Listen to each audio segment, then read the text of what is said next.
Good morning, my beautiful people in Tennessee and elsewhere. I'm going to record a really short podcast, mostly about the lunar eclipse in Pisces and eclipse season in 2025 here in the fall.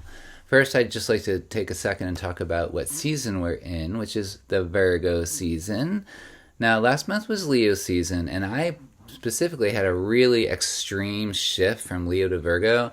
That's not usually the case.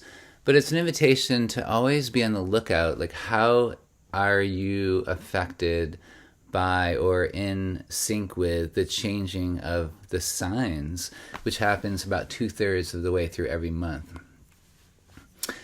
So Virgo season, normally modern astrologers talk about Virgo as the organizer of the zodiac. And that's totally cool. Like, in that vein, it's like gathering the messiness of life and deciphering it. Here's a nice little image that you might want to take with you. Instead of the thought, let's not make a mountain out of a molehill, which is good advice generally, let's make a molehill out of a mountain. Now, I don't mean take the whole mountain and turn it into a molehill. That would be a very giant mole, and that's also okay if you can make sense of that. But what I mean is making a little molehill in that gigantic mountain. Taking something vast and incomprehensible, such as the universe or any specific part of it that you're dealing with, and crafting something that you can understand, something more manageable. Okay? Or here's another example. Take the ocean water and figure out how to get table salt from it. How do you do that? Well, you can actually get salt from the ocean water. It's just you have to go through the process to do it, boiling it down and stuff like that. So there's another way of looking at Virgo, which came recently to me. I think of Virgo as the pixie of the forest. A pixie is a troublemaker. It's like a little fairy who's not really there to let the mushrooms grow, but she's the one who walks up to an old tree, looks around the corner, puts her pinky to it, and gives a slight push, and the tree just falls down. And as it's falling, she giggles and flits away. So this sounds very contradictory to the organizer. We have one making chaos and the other one not. But you have to remember that these supposed opposites of chaos and organization are really on a spectrum. And we're always somewhere in between those two opposites. It's like taffy, and like Virgo and Pisces will come up shortly in this speech here, are also on a spectrum. We're rarely 100% Pisces or 100% Virgo. We're somewhere on the taffy.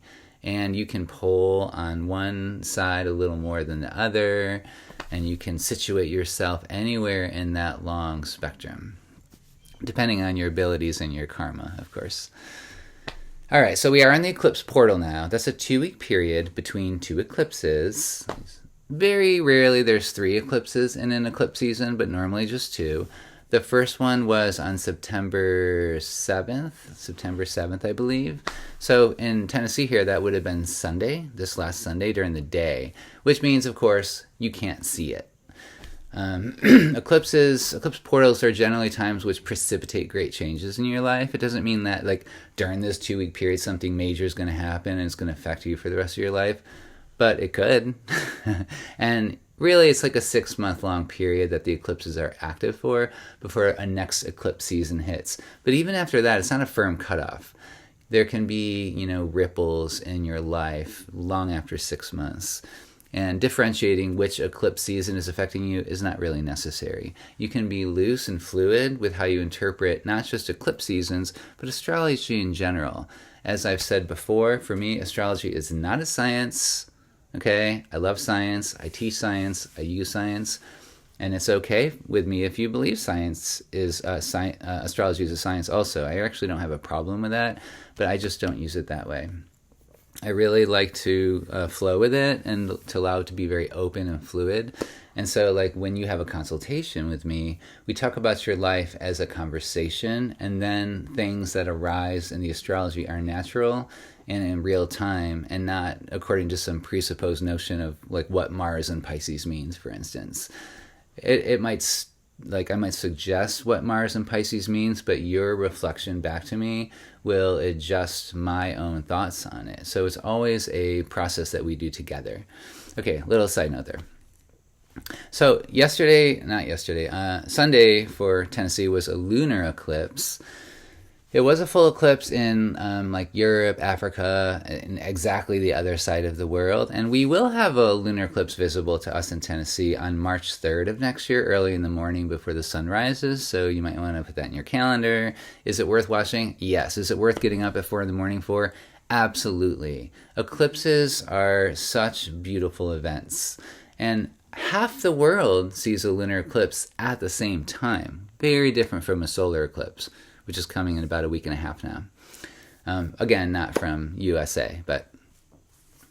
So what is the lunar eclipse? I may have described this previously in other episodes, I'm not sure, but let's do it again if I haven't, or in a blog.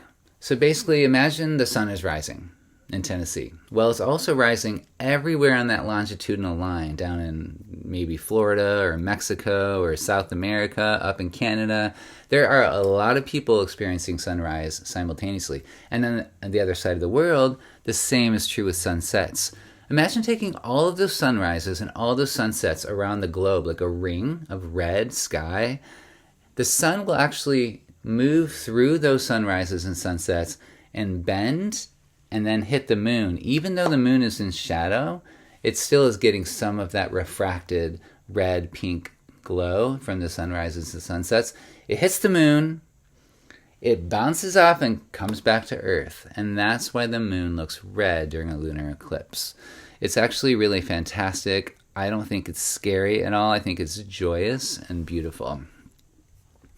However, just because it's joyous and beautiful, it doesn't mean it's not also more complicated. So yeah, it doesn't have to be scary, but there literally is a shadow covering the moon. And it's not just any shadow, it's our shadow, Earth's shadow. So what is normally a bright full moon now has become a dark, shadowy thing. And some would say blood red, right? A blood red moon. So what do we make of this? Well, you may know me well enough to know that I usually try to look at the bright side of things. Metaphorically, we can interpret this as a gift. It is showing us our own shadow. What are we sweeping under the rug, trying to ignore? What are the skeletons in our closet? Where are those closets? Are they in the basement? Are they in the bedroom? It's a time to reflect on what we've been hiding, not just from others, but also from our own selves, especially from our own selves. It's an invitation to be totally honest with ourselves. We can do this both on an individual level, but also on a collective level. What part of society are we as individuals not facing squarely? Like, are you really, in one political camp and not the other? Are you only listening to conservative talk show radio and never NPR or vice versa? But on another level, what parts of humanity is our society as a whole not facing squarely?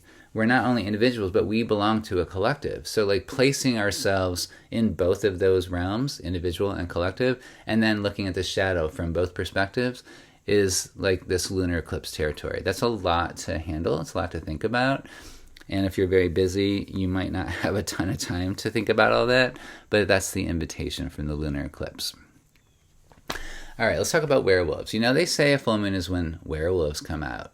But maybe the eclipse moon, since it's dark and it's not bright enough to allow the werewolf to go through the transformation, maybe the werewolves don't come out on the eclipse moon.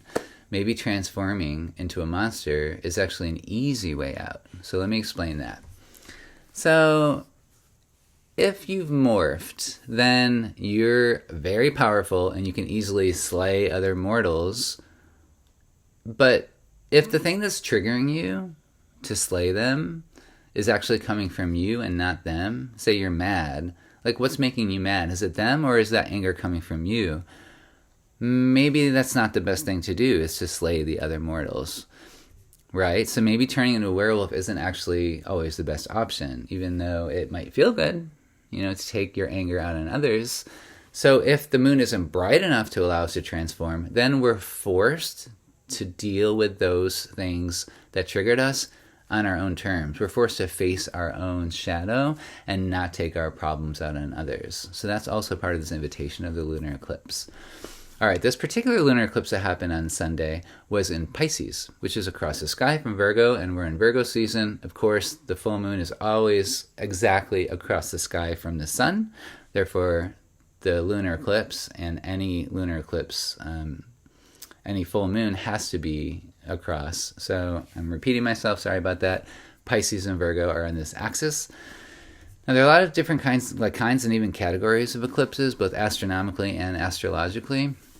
This specific kind is asking us to grow into something softer, more vulnerable, and even spiritual.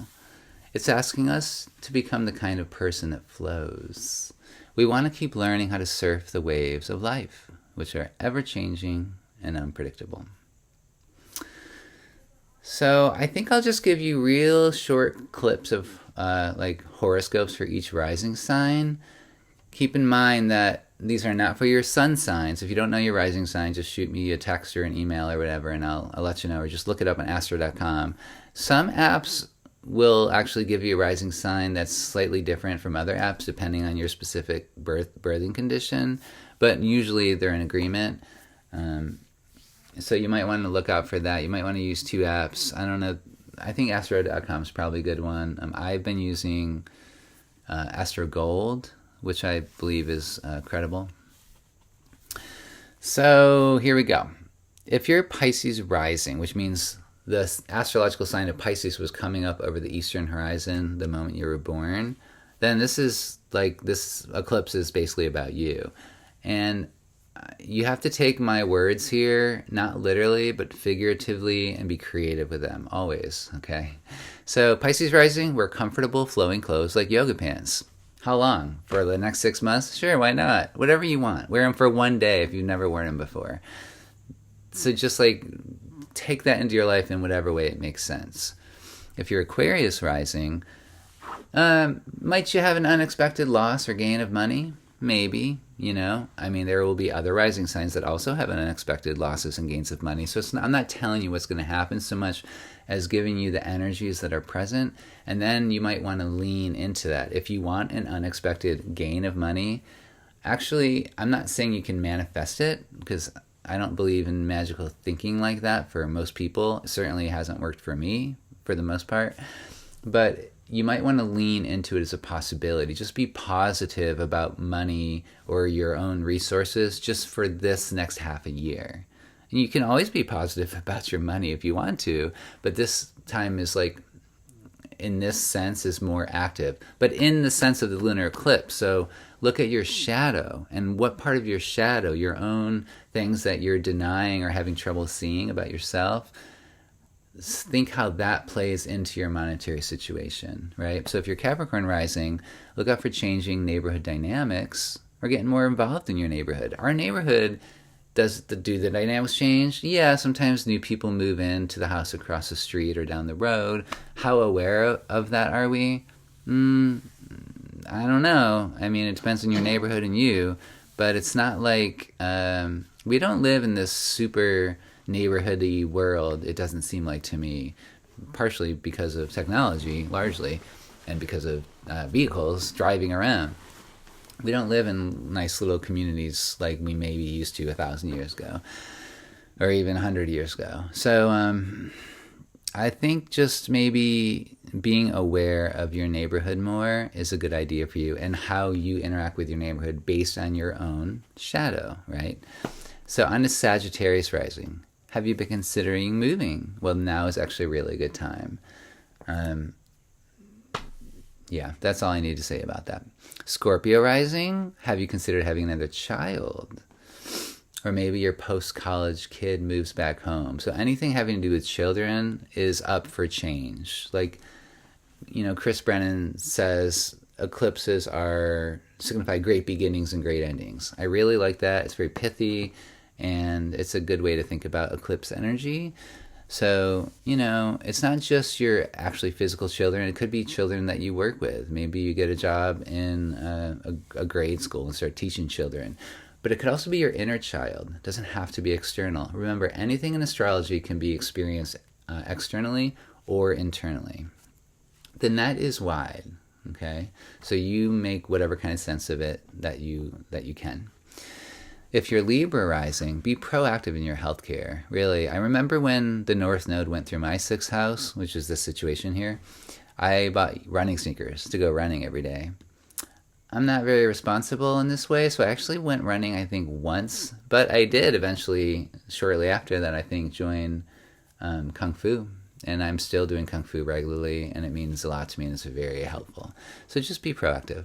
If you're Virgo rising, so that's your season. We're in Virgo season, but that means the eclipse was opposite for you in the house of other. That means pursue a partnership. Or if you already have a partnership, reassess your current one. Doesn't mean to leave your partner, but it's just think about what partnership means to you. And not just with your major life partner or whoever you're dating, but like anytime you have conversations with someone, make sure you're being honest with yourself and them.